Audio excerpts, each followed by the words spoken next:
જય માતાજી, જય શ્રી કૃષ્ણ। કેમ છો બધા યુટ્યુબ ફેમિલી મિત્રો? મજામાં ને મજામાં જશો તો હું મારી ચેનલ લઈને આવી છું સોરઠની અન્નપૂર્ણા કિચન, જેમાં તમારું હાર્દિક સ્વાગત છે। તો આજે હું તમને એવી રેસીપી બતાવવાની છું, એટલે કે આપણા હેર માટે, આપણા વાળ માટે, આપણા વાળનો ગ્રોથ કઈ રીતે કરવો, આપણા વાળને આપણે કઈ રીતે ખરતા અટકાવવા તે। ચાલો આપણે સૌપ્રથમ એ તેલ જોઈ લઈ। 3 વસ્તુથી બનતું સરસથી તેલ।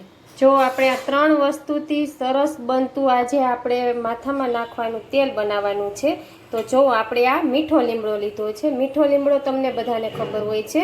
તો મીઠો લીમડો છે ને આપણે સ્કિન માટે પણ બહુ સારો છે, આપણા હેર માટે પણ બહુ સારો છે અને આપણા સ્વાસ્થ્ય માટે પણ બહુ સારો છે। તો અત્યારે આપણે જો આ વાટકીમાં પાન લઈ લીધા છે, તેને પહેલાં આપણે સરસથી ધોઈ લીધા છે અને ત્યાર પછી આપણે કપડેથી સાફ કરી લીધા છે। ત્યાર પછી આપણે જો કલોજી લઈ લીધી છે। તો કલોજી જો આપણે એટલી લીધી છે, એટલે 2 ચમચી જેટલી, આપણે એટલી વાટકીમાં છે ને એટલી આપણે કલોજી લેવાની છે। અને આપણે આ લીધું છે નારિયેળનું તેલ। નારિયેળનું તેલ આપણા વાળ માટે બહુ જ સારું હોય છે। જો કોઈને વાળ આપણે ખરતા હોય કે સફેદ વાળ બહુ જ થતા હોય ને અટકાવવા માટે આપણે આ તેલનો ઉપયોગ કરી શકીએ છીએ। જો તમે ટોપરાનું તેલ ના ઉપયોગમાં લેતા હોય તો તમે આની જગ્યાએ સરસવનું તેલ અને તલનું તેલ પણ ઉપયોગમાં લઈ શકો છો। તો જો આપણે આ 3 વસ્તુથી આજે સરસથી આપણે હેર બનાવવા માટે, ગ્રોથ બનાવવા માટે અને ખરતા વાળ અટકાવવા માટે આજે સરસથી હું તમને ટિપ્સ બતાવું। તો જો આપણે મિક્સર જાર લીધું છે, તેમાં આપણે જે આ મીઠા લીમડાના પાન છે તેને આ રીતે આપણે આમાં ઉપયોગમાં લઈ લેશું। આપણે આને દળવાના છે મિક્સર જારમાં। ત્યાર પછી આપણે જો કલોજી લઈ લીધી છે, તેને આપણે ગુજરાતીમાં કાળા તલ કહેવામાં આવે છે, તે પણ સારા છે। તો ચાલો હવે આપણે આને છે ને દળવા માટે આપણે આમાં પાણીનો ઉપયોગ નથી કરવાનો, આપણે આમાં 1 ચમચી જેટલો આપણે નારિયેળના તેલનો ઉપયોગ કરવાનો છે। આ રીતે જો ત્યાર પછી હવે આપણે આને દળી લેશું। આપણે મિક્સર જારમાં આપણે એકદમ આને ક્રશ કરી જો આપણે ક્રશ કરી લીધું છે, પણ આ રીતના જ ક્રશ થશે, એકદમ આ ક્રશ નથી થતું। તો ચાલો હવે આપણે આમાં દળી છે શું, તો કે આપણે મીઠો લીમડો અને ત્યાર પછી આપણે આમાં કલોજી દળી છે અને થોડું એવું આપણે ટોપરાનું તેલ નાખ્યું છે। તો જો આ સરસથી દળાઈ ગયું છે, હવે આપણે આગળની પ્રોસેસ ચાલુ કરવાની છે। જો એટલા મીઠા લીમડાના પાન આપણે દળ્યા પહેલાં બહાર કાઢી લીધા હતા, એનું શું ઉપયોગમાં લેવાના છે એ હું તમને આગળ બતાવું છું। તો જો આપણું સરસથી આ તૈયાર થઈ ગયું છે, તો હવે આપણે આગળની પ્રોસેસ ચાલુ કરી દઈએ। જો આપણે એક કડાઈ લીધી છે, તમે જાડી કડાઈ લેવાની છે આમાં, અને એલ્યુમિનિયમની હોય તો પણ ચાલે, અને સ્ટીલની જાડી હોય તો પણ ચાલે, અને નોનસ્ટિકની હોય તો પણ ચાલે છે। તો આમાં સૌપ્રથમ આપણે તમને જણાવ્યું છે કે લીમડાથી 3 ગણું વધારે તેલ આપણે લીધું છે। તો સૌપ્રથમ આપણે એને ઉમેરશું। આપણે નારિયેળ તેલ ઉપયોગમાં લઈએ છીએ, આ તેલની રેસીપી પણ મેં તમને બતાવી છે આપણી ચેનલમાં। આ તેલ આપણે ઘરે બનાવેલું છે, એને પણ આપણે કઈ રીતે બનાવ્યું છે ઘરે તે પણ તમને જોવા મળશે મારી ચેનલમાં જાજો। અને જો સબસ્ક્રાઈબ ના કરી હોય તો કરી દેજો, જેમાં તમને ઘરે લીલા ટોપરાનું તેલ કઈ રીતે બનાવવું અને સૂકેલા ટોપરાનું તેલ કઈ રીતે બનાવવું તે પણ તમને જોવા મળશે।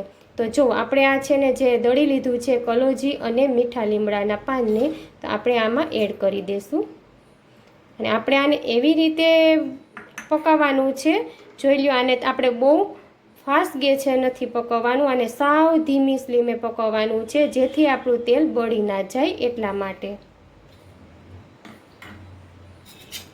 તો જો આને આપણે મિક્સ કરી દઈએ, એકદમ સરસથી આને આપણે ઉકાળી લઈએ। આને છે ને આપણા ધીમા ગેસે જ ઉકાળવાનું છે, ફૂલ ગેસે નથી ઉકાળવાનું। જો આપણો ગેસનો કલર એકદમ અલગ થઈ જશે, આપણા તેલનો કલર એકદમ અલગથી થઈ જશે, તમે જોઈ શકશો। અને ત્યાર પછી જે આપણા પાન લીધા હતા એનો ઉપયોગ હવે કરવાનો છે, આપણે આમાં એમને ઉમેરી દેવાના છે। જોઈ લો, એ પણ એમને ઉમેરવાનું કારણ શું છે એ તમને આગળ ખબર પડશે। તો આ તેલ એકદમ ધીમી ગેસે આપણે હવે એને હલાવતા રહેવાનું છે અને 10 થી 15 મિનિટ સુધી ઉકળવા દેવાનું છે। તેલ ઉકળી જશે એનું પ્રમાણ શું તો એ તમને ખબર પડી જશે। તો જોઈ લો, આગળ વિડીયોમાં કન્ટિન્યુ બન્યા રહેજો। ધીમી સ્લીમ ઉપર આપણું તેલ ઉકળે છે, કેમ કે જો ફૂલ કરો તો આ એ બળી જાય, તેલ કાળું થઈ જાય છે અને તમારો સરસથી તેલનો કલર પણ આવતો નથી. આમાં કોઈ પણ કેમિકલ નાખવાની જરૂર નથી, એમનેમ જ તમારો તેલનો કલર બની જતો હોય છે, કેમ કે આમાં મીઠો લીમડો અને જો એકદમ સરસથી ડાર્ક કલર આપણે કલોજીના હિસાબેથી થાય છે. તો એકદમ તમારા વાળ એકદમ મુલાયમ, સિલ્કી અને ખરતા અટકાવે છે. જો ટાલ હોય ને તો પણ તમે આ 1 મહિનો ઉપયોગ કરો ને તો પણ તમારા વાળમાં તરત ફેર દેખાશે, કેમ કે ડેઈલી અમે યુઝ કરીએ છીએ.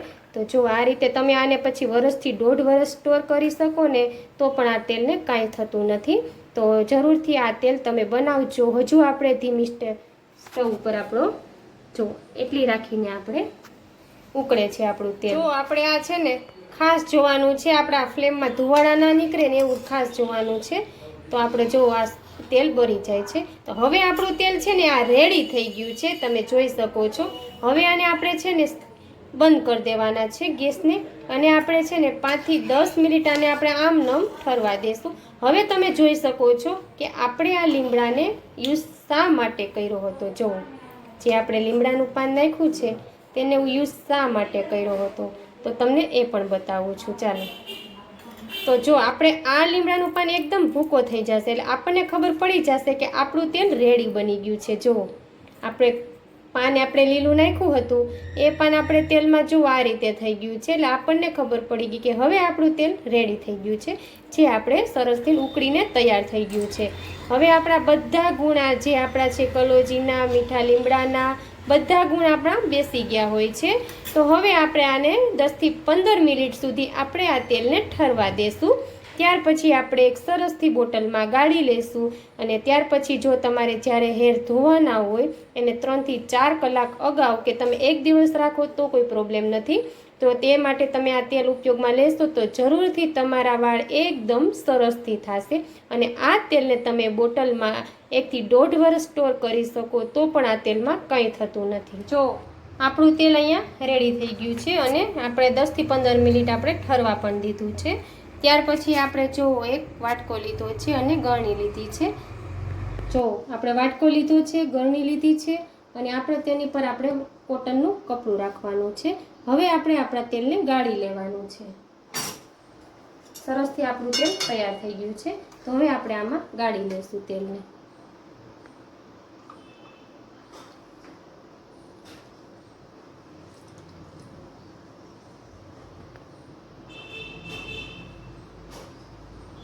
એકદમ સરસથી કોટનના કપડામાં ગળાઈ જાય છે, એટલા માટે આપણે કોટનના કપડાનો ઉપયોગ કરીએ છીએ. જો આ રીતે આપણે પછી કોટનનું કપડું એક સરખું ભેગું કરી અને આપણે નીચોવી લેવાનું છે. જો આ રીતે એકદમ સરસથી આપણું આ તેલ બનતું હોય ને તો આખા ઘરમાં સુગંધ આવે છે, અને તેલ પણ એટલું સરસથી બને છે. તો જો આપણું તેલ છે ને રેડી થઈ ગયું છે. આપણું તેલ આવી રીતના રેડી થઈ ગયું છે. જો હવે આપણે એને બોટલમાં એડ કરી દઈશું. તો જો આપણે હવે એક બોટલ લઈ લીધી છે, તેમાં આપણે આ રીતે જો તેલને ગાળી લેશું. મીઠા લીમડાનું તેલ સરસથી આપણું તૈયાર થઈ ગયું છે. જો આપણે છે ને એટલું તેલ બનાવ્યું છે પણ આપણે લાંબો સમય સુધી ચાલશે, ને આ તેલને આપણે છે ને વર્ષથી 1.5 વર્ષ સુધી સ્ટોર કરી શકીએ છીએ. આ તેલ નાખવાથી આપણના વાળમાં ઘણા ફાયદા થાય છે. આપણા વાળ ખરતા બંધ થાય છે. આપણા વાળમાં જો ઉંદરી હોય, પછી ટાલ પડી હોય અને વાળ પાખા હોય તો પણ સરસથી વાળ આપણા તૈયાર થઈ જાય છે. તો જો આપણે તેલ બનાવવાની પ્રોસેસ તમે આખી જોઈ લીધી છે. આપણે એમાં મીઠા લીમડાના પાન, કલોજી અને આપણે નારિયેળનું તેલનો ઉપયોગ કર્યો છે. આ રીતે તેલ બનાવી અને જો તમે માથામાં નાખશો, કેમ કે મીઠો લીમડો આપણા સ્વાસ્થ્ય માટે બહુ જ સારો હોય છે. જો આપણે સ્કિન માટે પણ સારો હોય છે, આપણા સ્વાસ્થ્ય માટે સારો હોય છે, અને આપણા હેર માટે તો બહુ જ સરસથી સારો હોય છે. તો બસ આ રીતે મારી ટિપ્સ, મારી રેસીપી તમને કેવી લાગી છે, મારી ટિપ્સ તમને કેવી લાગી છે તો જરૂરથી મારા વિડીયોમાં જણાવજો કોમેન્ટ કરીને. અને હા, તમને જો મારી ચેનલ પસંદ આવી હોય તો સબસ્ક્રાઇબ કરી દેજો, લાઈક કરી દેજો, અને મારા વિડીયોને તમારા સગા સંબંધીઓને શેર કરજો, જેથી એને પણ આ તેલની ટિપ્સ મળે. તો તમે જોઈ લીધું ને, આપણા ઘરમાં વસ્તુ હોય એનાથી જ આપણું તેલ બની જતું હોય છે.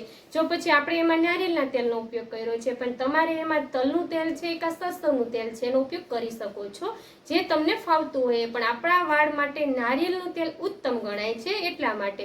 અને મીઠો લીમડો તો વધારે ઉત્તમ ગણાય છે આપણા સ્વાસ્થ્ય માટે, આપણા સ્કિન માટે અને આપણા વાળ માટે. તો તમને મારો વિડીયો કેવો લાગ્યો છે, મારી ટ્રીપ કેવી લાગી છે, તો જરૂરથી મને જણાવજો. કેમ કે આપણે નારિયેળના તેલનું, આપણે સૂકા નારિયેળના તેલ કઈ રીતે બનાવવું અને આપણે લીલા નારિયેળનું તેલ કઈ રીતે બનાવવું એ તમને મારી ચેનલમાં આગળ જોવા મળશે. તો બસ આવું નવું નવું જોવા માટે જો હજુ તમે વિડીયો જોયો હોય અને મારી ચેનલને તમે સબસ્ક્રાઇબ ના કરી હોય મિત્રો, તો જરૂરથી કરી દેજો, જેથી અમે નવા નવા તમને રેસીપી અને નવી નવી તમને ટ્રીપો બતાવશું. તો ચાલો હવે આપણે આવતા વિડીયોમાં મળશું કંઈક નવી રેસીપી સાથે, કંઈક આવું નવું નવું માટે જોવા માટે. તો ચાલો, જય માતાજી, જય શ્રી કૃષ્ણ.